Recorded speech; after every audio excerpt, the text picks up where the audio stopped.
As a 22-year-old, I took a leap of faith on myself and quit my job shortly after graduating business school to pursue YouTube full-time. Let's discuss how things are going now. Hey everyone, it's your boy Ethan. Hope you're having a great day. Today, I just want to sit down in front of the camera and kind of just rant about my thoughts and experience so far running this business of mine, which kind of just revolves around creating content, playing poker, and other various side hustles that stem from it. So I've learned a lot of valuable lessons along the way, specifically from Gary V's content. His videos and concepts have taught me infinitely more about running a business than my actual business degree. I'll be referencing some of his concepts, so if you're not familiar with him, he's got a lot of great content about content creation, starting a business, life balance, a bunch of other topics. So around this time last year, in January 2020, I decided to turn my side hustle of poker and YouTube into a full-time hustle by quitting my position in a startup company. As I've stated before, I was really in no financially adequate position to quit, but every other reason was calling for me to do so. The first and biggest reason was happiness. I found out very quickly from working my very first office and 9-to-5 scheduled internship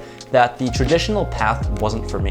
The summer of my junior year in college, I was able to land a product management internship at Honeywell. I was thrilled to land this because Honeywell was a huge corporation that was not only good to leverage my resume, but also gave me great insight as to what it's like to work at a stable corporation in a big business and have a stable income. This is exactly the kind of path my parents wanted me to go down. Well, one weekend and I already knew sitting at a cubicle at a 9-to-5 just wasn't meant for me. Although my coworkers were super friendly, the office space was amazing and close to home, and I was making the most amount of money I've ever made, a measly $19 an hour, I noticed myself drained after every shift and incredibly unhappy. I found myself doing meaningless tasks like printing USP labels, getting sent on projects that were never even looked at, or streaming MLB baseball games the whole afternoon with absolutely nothing to do. As nice as it was making $19 an hour watching baseball all day, this just wasn't fulfilling and didn't make me happy. Halfway through my internship, I actually picked up a Chinese food delivery gig where I actually felt more happy and energized to drive around to different cities just to deliver Chinese food for tips. And on the days that I didn't deliver food,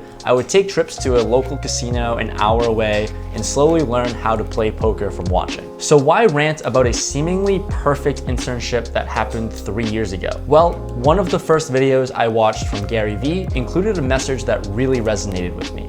He referenced how most of the US population work a job simply for the money but are extremely unhappy. He talked about how happiness should be our guiding North Star in life, not some income that supports a lifestyle we want to live. There's a greater good in working a position you love and are passionate about, making $35,000 a year, versus a job you hate and loathe your boss for $70,000 a year. Or if you want to work for yourself and that's your true calling, hustle on the side outside of your normal 9-to-5 job, and instead of watching Netflix or being unproductive for the hours of 9 to 11 p.m., you can work, grind, and be productive. Try to turn that side hustle into a full-time hustle over time, and do it until you're financially stable enough to quit. Gary Vee opened up my eyes to another reality and option that I never knew I had. I knew I wouldn't be legitimately happy until I worked for myself. So during my internship and every other job I've worked after, this was always the goal. And as I progressed with experimenting with YouTube and learning the game of poker,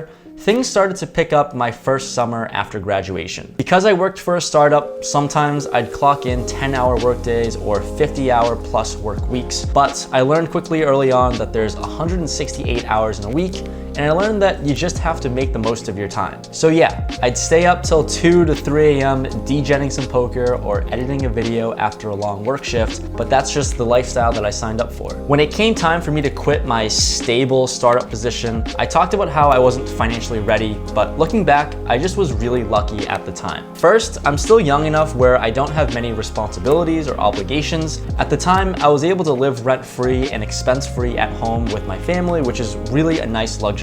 Secondly, if I failed, it wouldn't be too big of an issue because I just graduated school and would have the privilege of being able to pick up any random entry-level business job to start over. I knew I had the backup safety net if need be, but always really operated as if I never had one. My experience working in a cubicle was literally my living hell. So what were my financial numbers that were so bad? At the time, looking at my 2019 opportunities broke down into 3 income streams. First was poker that averaged around $2,000 a month. Second, YouTube to $1,000 a month. And lastly, sponsorships that averaged $800 a month. On average, I'd be looking at $3,800 a month, equaling $45,600 earned if the numbers were stable. On paper, the numbers actually look pretty good. The issue with all those numbers is that there was very little history behind it. I was 1 year into learning the game of poker, knowing I was running really well, and a downswing must have been coming soon with the negative side of variance coming back. The YouTube income very recently hit $1,000 a month, where at the time coming off of Q4 numbers, which were the highest performing quarter for everyone in social media, just like sponsorships.